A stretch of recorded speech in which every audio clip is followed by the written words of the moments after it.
to Vietnam Journal, our daily English news bulletin on NETVIET VTC10. I'm Phương speaking from Hanoi. Every day we bring you comprehensive and up-to-date information about Vietnam and following a major story on Tuesday. Vietnam and South Korea begin free trade agreement talks. 10 Vietnamese dishes win Asian records. French grapes planted by Daniel Castle in Vietnam. Vietnam and South Korea officially launched negotiations on a free trade agreement or FTA on Monday in Hanoi. The launching ceremony was co-organized by Vietnam's Ministry of Industry and Trade and the South Korea's Ministry of Foreign Affairs and Trade. At the opening ceremony, the two sides agreed to reach a free trade agreement in accordance with the rules of the World Trade Organization WTO while adjusting commitments in the ASEAN-South Korea Free Trade Agreement. The two sides also agreed to organize the first round of talks soon to discuss the details of adjustment of the agreement. South Korean minister said that since the establishment of diplomatic relations in 1992, the Vietnam-South Korea bilateral trade turnover has increased from $500 million to nearly $18 billion in 2011. Officials from both countries expect that Vietnam and South Korea FTA will play an important role to push the figure up to $20 billion before 2015. Progress Trading Company and Slovak Medical Services Company of the Czech Republic have recently announced a number of projects to implement in Vietnam. The plan focuses on two areas, including the supply of aircraft and aircraft components, as well as modern medical devices to the Vietnamese market.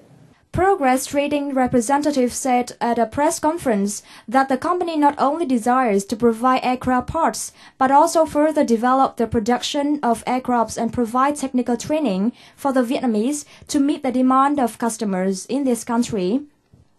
A representative of Slovak Medical Services Corporation Limited also said that the company will visit some large hospitals in Vietnam to learn more about the medical equipment at these hospitals so that they can understand their needs and meet their demand.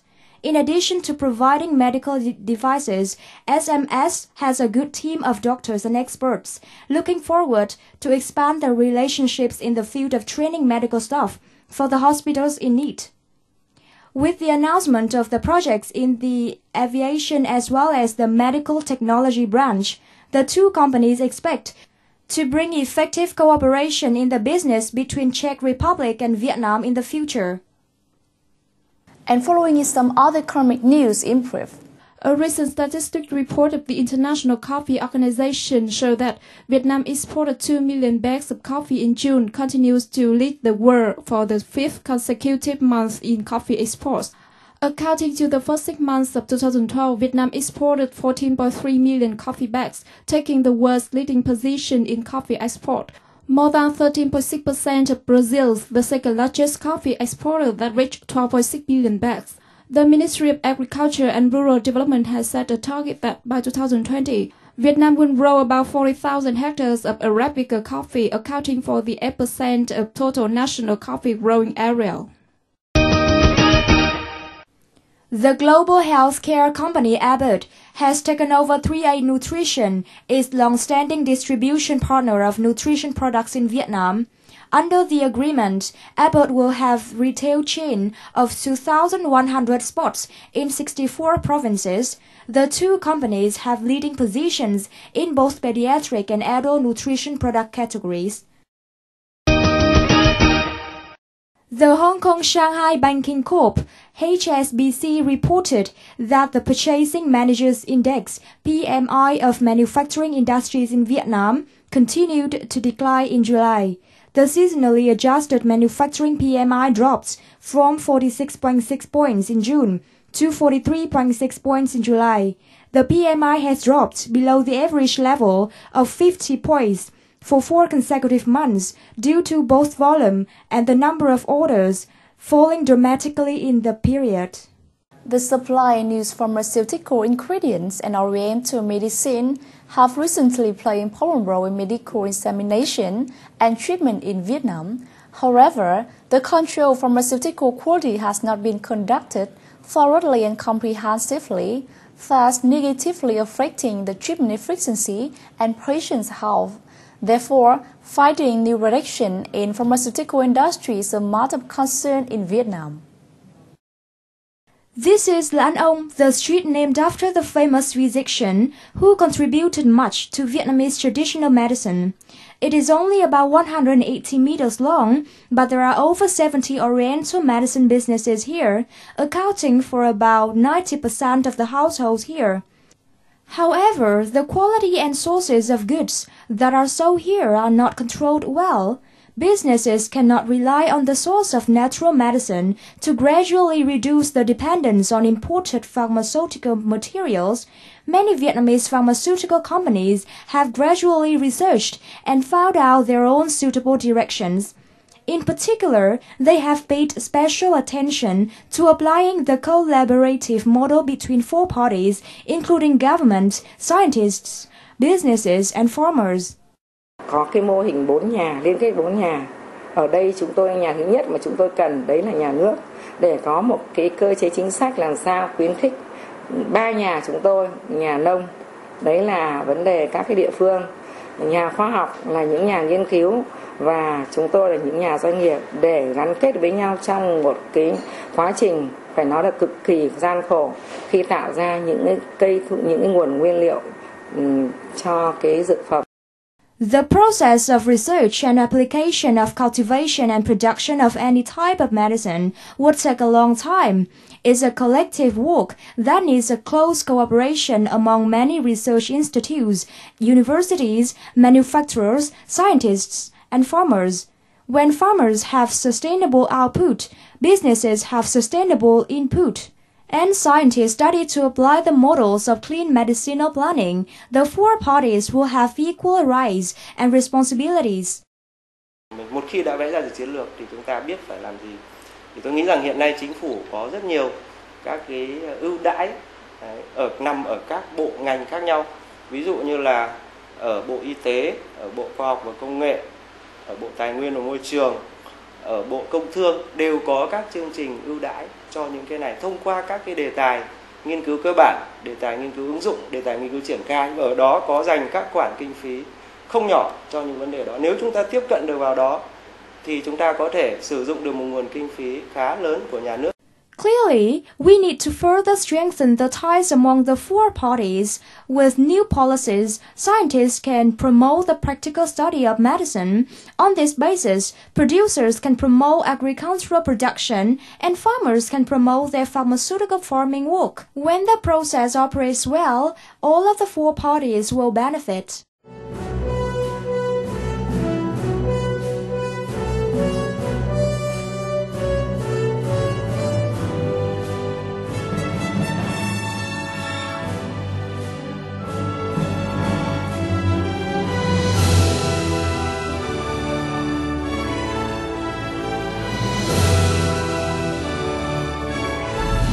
Vietnam Journal.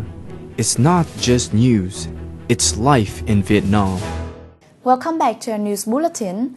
The Asian Record Organization, or ARO, has recently recognized 10 Vietnamese dishes for their gastronomic importance to the region in India.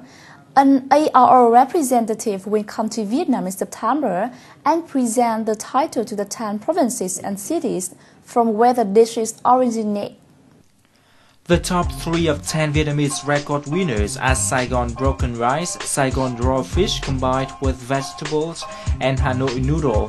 In late June, the Vietnam Record Book Center or Viet Kings nominated 15 Vietnamese dishes to ARO's recognition. The final list of 10 dishes was announced 1 month later. ARO has asked Viet Kings to submit more information, pictures and documentation about the remaining 5 dishes so they can reconsider them for similar accreditation. The decision will be made public in late August.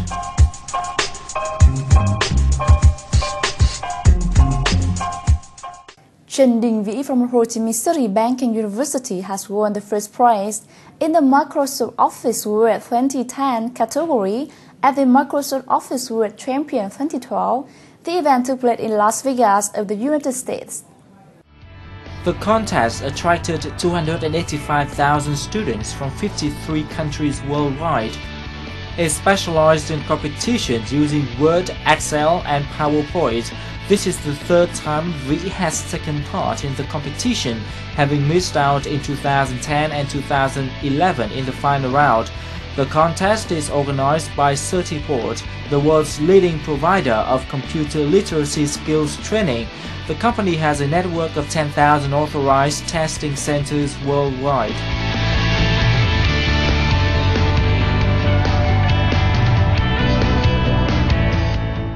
With the desire of growing French wine varieties in Newland as well as producing nice wine like the one from his homeland, Daniel Castle has chosen Thanh, pick of central Vietnam's Đà city, to cultivate his passion. Let's follow our VTC10 reporter to visit his vineyard and learn about his work. Daniel Castle takes me to his vineyard by his stylish jeep. According to his explanation, this car is the only mean which can help him arrive to Thanh Peak.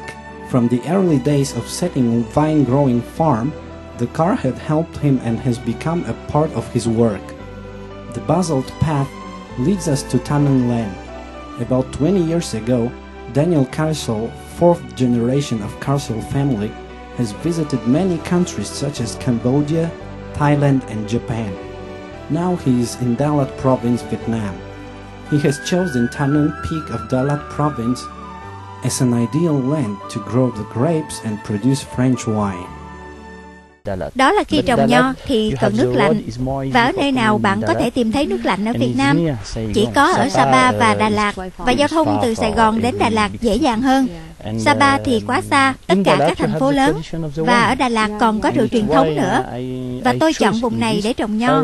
Một điều nữa cũng rất quan trọng là nếu bạn muốn nho có chất lượng cao về màu sắc thì cần sự chênh lệch giữa đêm và ngày khoảng 10 độ C. Như là hôm nay, có thể là 27 độ C ban ngày, nhưng đêm xuống thì chỉ có khoảng 18, 19 đến 20 độ C thôi. Điều này đặc biệt quan trọng cho việc cho ra màu sắc nho ưng ý. Nếu như ăn trái ở một nông trại khác thì sẽ không có màu sắc đẹp được như vậy, vì không có sự chênh lệch nhiệt độ ngày và đêm. Daniel always directly checks and guides his wine growers about the techniques of tending the vines. He often requires meticulous and right methods. Thanks to the characteristics of Đà Lạt soil being similar to the ones in France, Thanh Peak has helped him successfully develop his passion. Cooperating with Đà Lạt Bico Joint Stock Company since 2007, Daniel now has more partners to create many French winery products. Rượu vang của Việt Nam nói chung và vang của Đà Lạt nói riêng là đều sử dụng hai cái nguyên liệu chính là trái nho của trồng tại Việt Nam và trái dâu tằm. Vì sao? Vì cái trái nho của Việt Nam thì là nó có mùi thơm rất là đặc trưng, nhưng mà nó không có cái màu đặc trưng của rượu vang, cho nên người ta phải sử dụng thêm trái dâu tằm. Còn rượu vang của Pháp hoặc tất cả các nước khác thì họ sử dụng 100% trái nho, mà trái nho là trái nho chuyên dụng để làm rượu vang. Chính vì cái lý do đó mà Đà Lạt Bico mới có cái chủ trương là sẽ nhập những cái giống nho chuyên làm rượu, và đã tiến tới là Đà Lạt Bico sẽ sản xuất rượu vang Pháp tại Việt Nam. The hobby of combining and creating new kinds of wine in new lands has led Daniel Castle come to Avignon region today. What he has tried to do here also expresses his love for France as well as Đà Lạt land, where he put his trust into this bud of vine. The story about a French man planting vine in Vietnam has wrapped up our news bulletin for today. For comments and feedbacks, please send out an email to netviet@gmail.com. Thank you for watching. See you again tomorrow.